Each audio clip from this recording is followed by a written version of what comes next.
of Money with Santosh Sirur.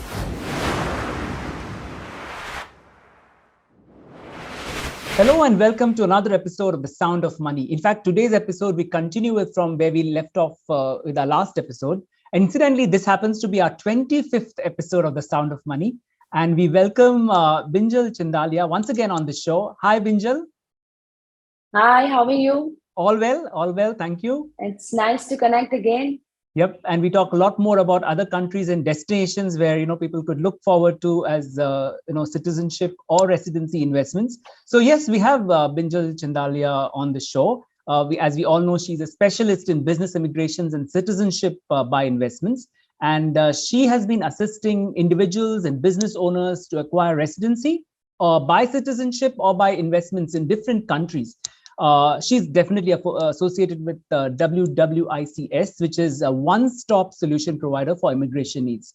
So, Binjal, continuing from where we left off in our episode 24, one key question that I had in mind, and a lot of listeners did ask me as well, is, especially resident Indians opt for this investments, how is it that they can still connect with the roots in India? What are the options and how is it possible? Is it possible in the first place? So yes, so what happens as an Indian, India doesn't allow you to keep a dual nationality. So the Indians cannot technically hold two passports. So what happens after I acquire another passport? So being an Indian, so if I get another passport, I have to surrender my Indian passport. After surrendering, every time I don't need to apply for visa. Yeah. I can apply for OCI card. It is known as Overseas Citizen of India. Okay, it looks like exactly same like a passport. You can say it's a sort of long-term visa. And it gives you all the rights what you are enjoying being an Indian as of now. Mm-hmm. It only stops you to doing two things. One, you cannot vote when you are OCI, you're not citizen. And the second thing, you cannot invest in agricultural land. Okay. That's it. So only these two things you cannot do. You can keep your investments, what you have, because this is the major thing. People have lots of investments in India, and once they get the other passport, the question comes in their mind, what happens with my investments, what I have back to India? Yeah. So investment remains the same. Also, you can invest into a real estate, fixed deposit, or any other investment channel. There is no problem. Okay. But only thing is that you cannot vote. It's really easy to apply for OCI card. Okay. Even if you're not in India, somewhere else, you can just go to Indian consulate and you can apply for OCI. Okay, that's very interesting. Yeah. So Binjal, we spoke about Portugal in specific last time, and we also spoke a lot more about, the interest, basically, how does one plan about if he wants to go by these kind of investments.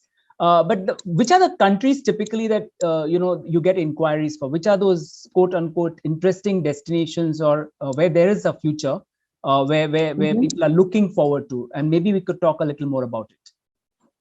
So if you talk about Indians, okay, majority of the inquiries we are receiving for Indians are for Canada, USA, because this is where they want to go or they want their kids to go and settle down. It can be an education purpose or, just for the better standard of living and all. Yeah.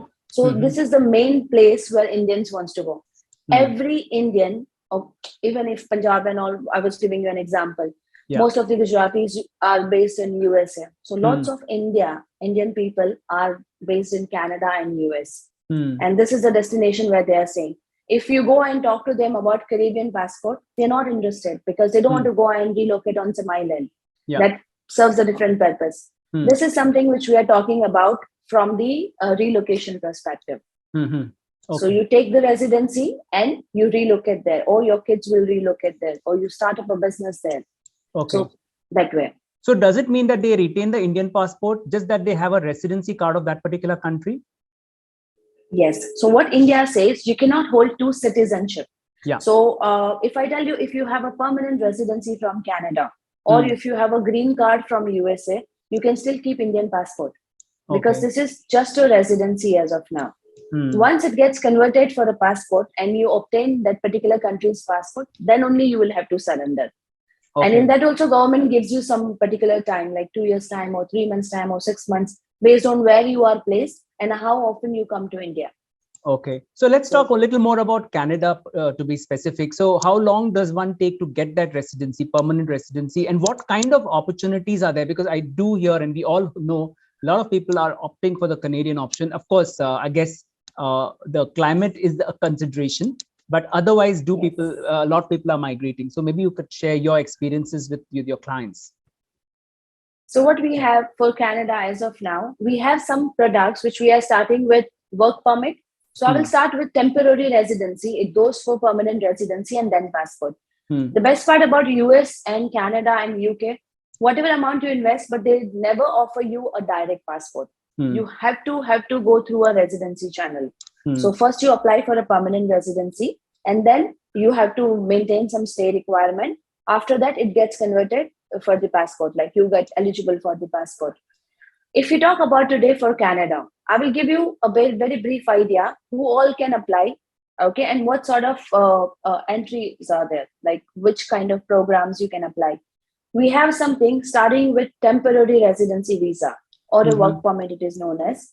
Okay, one can open up a business in Canada.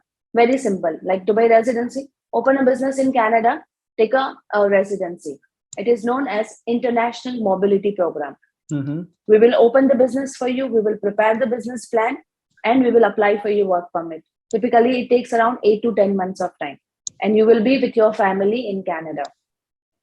If we talk about somebody already has a business, so the businessman can always open their branch office over there.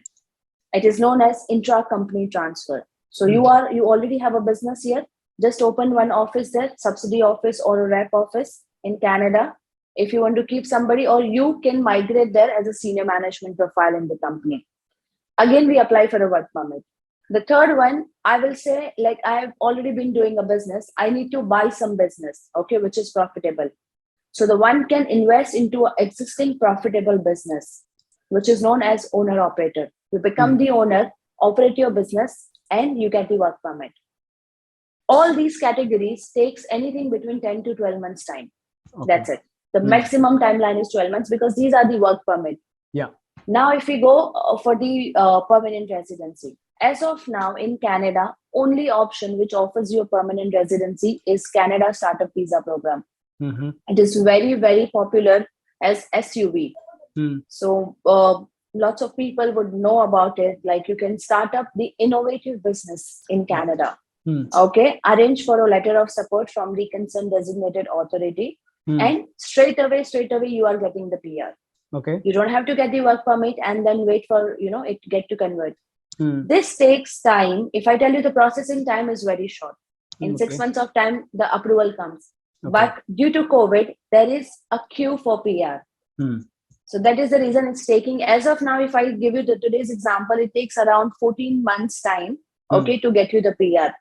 So one can start the program today. After 2 years, you will have the direct PR sitting wherever he is sitting right now.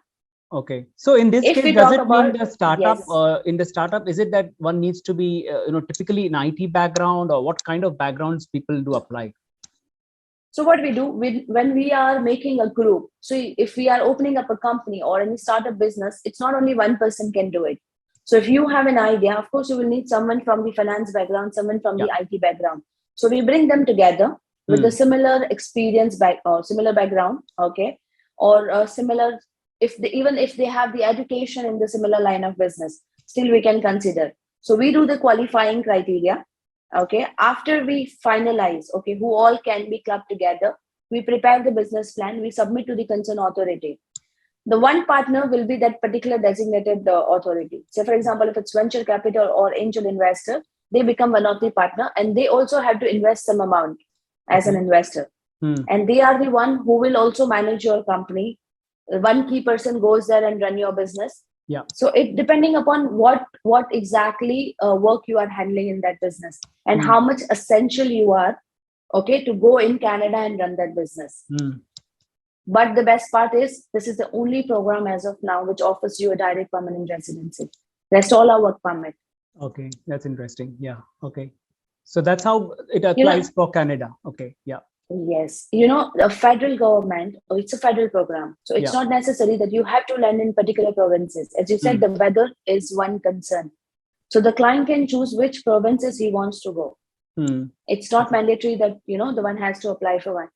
And also, when I say it's a direct PR, so once you get the permanent residency, not all startups are a successful program. Like, not all business will be successful. So what will happen after you get the PR, and by any reason, if the business is in loss or if you had to exit the business, you have no obligations on your business. You can continue, you cannot continue, the business can be in loss or it can be managed. Everything, it depends. But best part, it has no implications on your PR. Okay, that is the best part. Yeah. Okay, and how about the United States? I'm sure that is one country where you get tons of requests, but at the same time, it would be a pretty expensive proposition. It is very much. So if we talk about the United States, as soon as we say it's a green card, only one program is there which offers green card in the United States. It's EB-5. It is known as Employment-Based Preference 5 visa. Okay. This EB-5, again, it offers you a direct green card. What is your age? Government has nothing to do with that. What is your education? Nobody wants to know. So the qualifying criteria is very easy for United States. You have money, $800,000 is an investment. You need to prove that this money has been earned from the legit source. Yeah. Just a source of funds you have to provide, and that's it. You get your approval. Okay. Very easy program, I would say. Okay, with very less eligibility criteria. But as you said correctly, amount is, yes, it's huge. Expensive. It's $800,000. Yeah, with this 800,000 US, what all facilities or the benefits are there? I mean, once you land on the shores out there, what does one really get to? See, you're landing on a green card. Yeah. You are a permanent resident of United States. Okay, if you have kids, they can have, the subsidized education. If you are going there, when you are applying for a job, you are not on temporary visa or some work permit. You are considered as a permanent resident because you hold a green card, and the green card is for 10 years. Yeah. So in any 5 years time, when you complete a particular number of days stay requirement, you are entitled to apply for the passport after 5 years. Interesting. So these are the and interestingly, how does it compare with Canada? How does that costing come up to typically? So if you talk about Canada, as I told you, the one can just open up a business in Canada and start up their work permit process, which will cost you somewhere around 40,000. And even if I say you have to invest some amount capital, say 100,000 Canadian dollars is one can invest. 140,000 will be the costing in Canadian dollar we are talking about. If we say a direct permanent residency, let's compare apple to apple. So the PR program of Canada and the green card program for USA. PR, it will cost you somewhere around $220,000 US. Okay, because we tell you to invest, including your investment, lawyers' fees, attorney, making your business plans, all this thing. So 220,000 is what approximately one will spend in US dollar. If we talk about USD, if we talk about USA for green card, the one has to invest 800,000 US dollar plus you have attorney fees. So your administrative cost, say for example, it's 75,000 or 80,000 US dollar in addition. Okay. There is one thing which is good is in USA, when you are investing under EB-5, after 5 years, your investments will come back to you. It is at risk, of course. As per USCIS, your investment has to be at risk. But the kind of project you're selecting and what sort of a surety you have, it depends upon that. Okay. But you can say that your investments are for 5 years, and after that, it's easy. End of the day, it's an investment. Yeah, exactly. Yes, it's an investment. And in Canada, it's in business. Okay. Are there any key points or nuances one needs to think of or keep in mind when really start thinking about these kind of opportunities abroad, by experience that you've come across? I'm talking about the spade work one does, the jottings, what one thinks of. Are there any that one should keep in mind? So I will tell you now, I will give you your example as you have a daughter. So for example, you have plans that you want to send her to Canada after say 5 years or 6 years down the line. What is typically it will cost you 60,000 a year is what you're going to spend. 4 years course, it's 240,000 Canadian dollar. What I tell my investor, you invest today, $220,000, apply for PR for entire family. 2 years time, what amount you are spending only on the education part, where even you don't have any permanent residency, not even your child. It's just a student visa, and where you're paying the full fees. Here you will get permanent residency for entire family, plus the child gets the subsidized education. And after education for them, it is very easy to get a job. So I would say if somebody is planning, okay, they have to start planning now. Because what options are there? There are lots of changes are coming. Yeah. So it's better to start planning now as a family. Then whatever they spend as on the education cost, the entire family gets PR at the right age, at the right time. That's good. I had a query from one of our listeners who watched the last time's episode. The question was, just like any other investment, right? Is there an exit option? Like you invest, okay, but now you say, oh, I don't think this works for me and I need to exit or quote unquote redeem the money. Is that possible or not possible? And if so, then what happens? So if we talk about in business, say for example, I have invested in Canada. I invested into a business. After 3 years down the line, I decide, no, it's not working out and I want to exit. I have two options. Either I sell my shares, my holdings in the business to some other partner if they are ready to buy, or I sell it in the market. There is no particular exit strategy like I have to, if I just tomorrow decide I don't want to continue, somebody will pay me my money back. Not like that. It's not a real estate investment. So it's a very simple thing. If it's a business, you have to sell the business or your money comes back in terms of profit. So when the business will start making profit, you start receiving your share. Yeah. That is the way. But otherwise, no. If we talk about Portugal, what we discussed last time, we have the exit strategy. After 6 years, we have properties where one can invest with buyback. You get 100% your investment money after 6 years. Okay. So you invest 250,000 or 380,000 euro. You complete your 6 years of time and you get 100% money back without a single penny deduction. Okay, that's interesting. So in Europe specifically, and again, this was another question that came from one of our listeners, apart from US, Canada, and Portugal that we spoke, are there any other interesting countries in Europe where these kind of programs are there in general? Yes, so we have Greece, we have Malta, Spain, Cyprus, all these countries we are doing it. If we talk about business, these are the real estate investment. If we talk about on the basis of business, if one wants to start a business, we have Hungary, we have Finland, we have Belgium. All these countries are there where you can open a business, make your investments, apply for a work permit, and then get eligible for PR. Okay. I would say almost every country in Europe offers you, a residency program or a work permit based on business investment. Few of them are which offers you residency or a golden visa on the basis of real estate investment. Absolutely fantastic. Yeah, good to know that. Binjal Chindaliya, specialist in business immigrations and citizenship by investment. Thank you so much for joining us on this amazing 25th episode of The Sound of Money. Thank you so much. And well, with that, we come to the end of this episode of The Sound of Money. We have got very interesting topics lined up in the coming weeks to come. And well, look forward for you guys to tune in and well, subscribe to my channel, which is The Sound of Money with me, Santosh Sirur. But for now, from me, Santosh Sirur, and my guest, Binjal Chindaliya, thank you so much for once again for joining on The Sound of Money. Thank you. Thank you.